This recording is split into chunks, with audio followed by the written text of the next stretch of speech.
Bonjour, je suis Cécile Rapoport, je suis professeure de droit public à l'Université de Rennes et membre de l'Institut universitaire de France.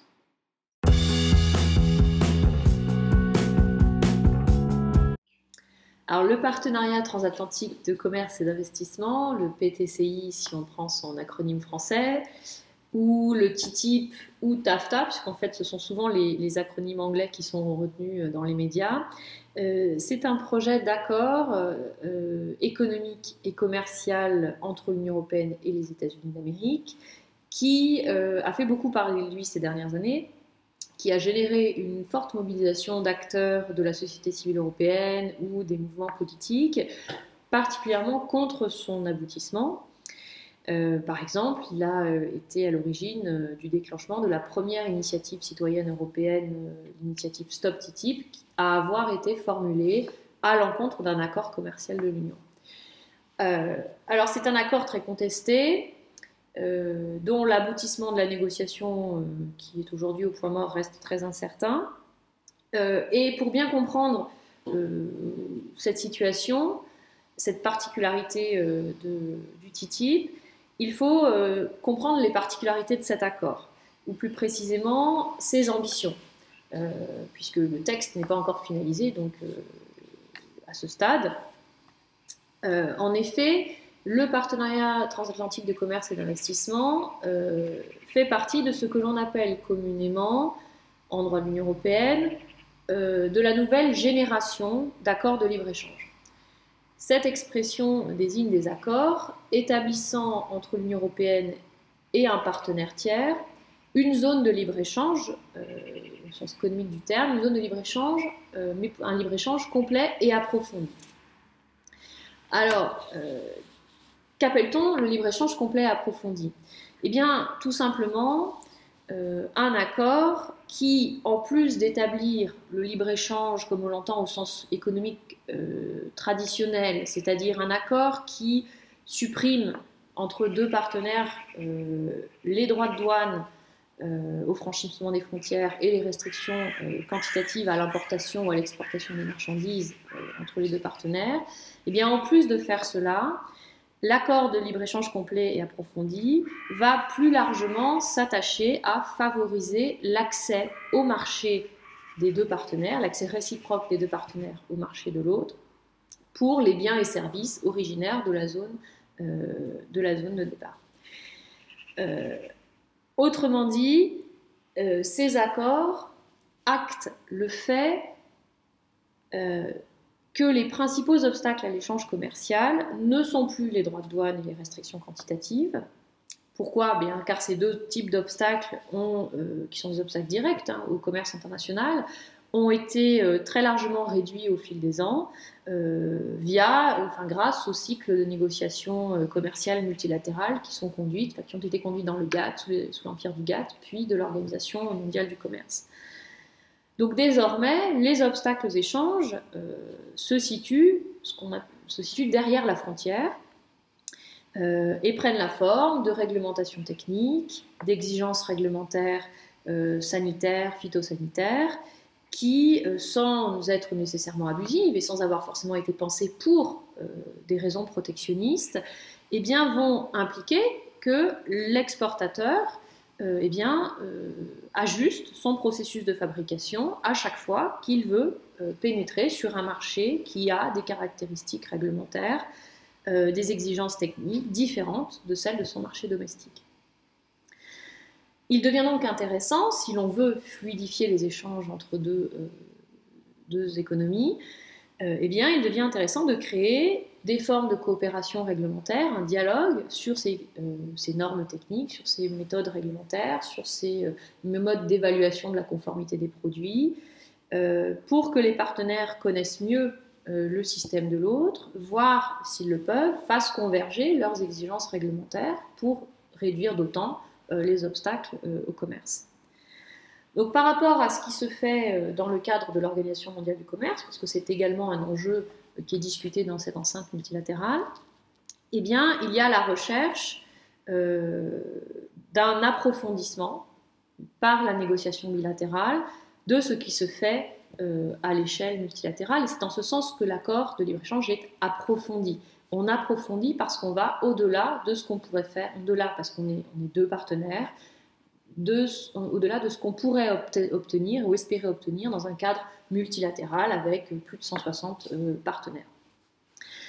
De surcroît, lorsque le partenaire a un niveau de développement à peu près équivalent, eh bien, il est peut-être plus facile, car les attentes de la société peuvent être plus proches, et donc il peut être plus facile de faire converger les modèles. Donc c'est en ce sens que l'accord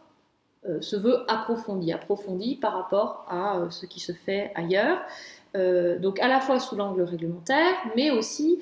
ces accords permettent d'approfondir d'autres domaines qui sont régis, qui sont abordés dans le cadre de l'OMC, comme les marchés publics, comme les enjeux de propriété intellectuelle ou les questions de commerce des services, mais là encore en discutant à deux et donc en pouvant approfondir. Outre cet approfondissement, ces accords présentent un caractère dit complet, libre-échange complet et approfondi, en ce sens qu'ils vont couvrir des domaines qui, cette fois-ci, ne sont pas abordés dans le cadre de l'OMC. Le cas emblématique, c'est le cas de l'investissement. Ces accords vont comprendre un chapitre investissement, des règles sur le droit des investissements pour favoriser les investissements étrangers croisés, les investissements américains dans l'Union et les investissements européens aux États-Unis, avec une protection plus particulière des investisseurs et des investissements. Donc, un accord de libre-échange complet et approfondi, c'est un accord dont l'impact s'avère autrement plus fort, autrement plus important en termes de retombées économiques, bonnes ou mauvaises, là ça dépend toujours un petit peu des acteurs sans doute, pour les citoyens, pour les entreprises européennes, mais aussi pour les acteurs publics, pour les pouvoirs locaux par exemple, qui ne pourront peut-être plus adopter, ou craignent en tout cas de ne pas pouvoir adopter les règles ou légiférer de façon aussi libre qu'ils ne le faisaient en raison de la présence de cet accord. Donc c'est ce qui explique sans doute les inquiétudes qu'un accord de ce type, avec une telle ambition, suscite dans la population, dans la société civile, auprès des acteurs locaux. Et à mon sens, ces inquiétudes, parce que les États-Unis, le TTIP, le TTIP, le PTCI n'est pas le seul accord de ce type. On en a un qui vient d'être signé, qu'on appelle le CETA ou l'AECG, donc l'accord économique et commercial global avec le Canada. On en a un en cours de négociation avec le Japon. On en a un qui a été examiné par la Cour de justice avec Singapour, on en a un avec le Vietnam. Donc ce n'est pas le seul, mais l'accord avec les États-Unis, le TTIP, suscite, à mon sens, d'autant plus d'inquiétude qu'il vise ni plus ni moins à lier par un libre-échange complet et approfondi deux géants économiques. Deux géants économiques qui, jusque-là, n'avaient pas jugé bon de se lier par une relation de libre-échange. Les relations économiques avec les États-Unis sont très anciennes, mais elles n'étaient pas des relations qui se voulaient aussi intégrées sur le plan économique. Et l'une des raisons pour lesquelles le libre-échange n'avait jamais été vraiment envisagé sérieusement entre les États-Unis et l'Union européenne jusqu'à cet accord, eh bien, c'est parce que justement, un tel libre-échange détournerait les courants d'échange d'une façon telle que cela fragiliserait le cadre multilatéral de l'Organisation mondiale du commerce, puisque cela ferait sortir du cadre de régulation qu'offre l'Organisation mondiale du commerce un pourcentage significatif des courants d'échange mondiaux. Donc il y a le fait que c'est l'acteur américain, et l'acteur américain n'est jamais anodin pour les Européens. Et puis sur le plan économique, il y a une réalité certaine, un impact certain à attendre de cet accord, qui d'ailleurs dont la négociation est également très suivie par des partenaires tiers de l'Union européenne ou des États-Unis, des partenaires commerciaux de ces deux acteurs, qui forcément s'inquiètent aussi de savoir comment leur propre relation commerciale avec l'Union ou avec les États-Unis va être affectée par ce nouvel accord. Donc c'est à la fois l'ampleur matérielle de l'accord, les caractéristiques propres du partenaire qui,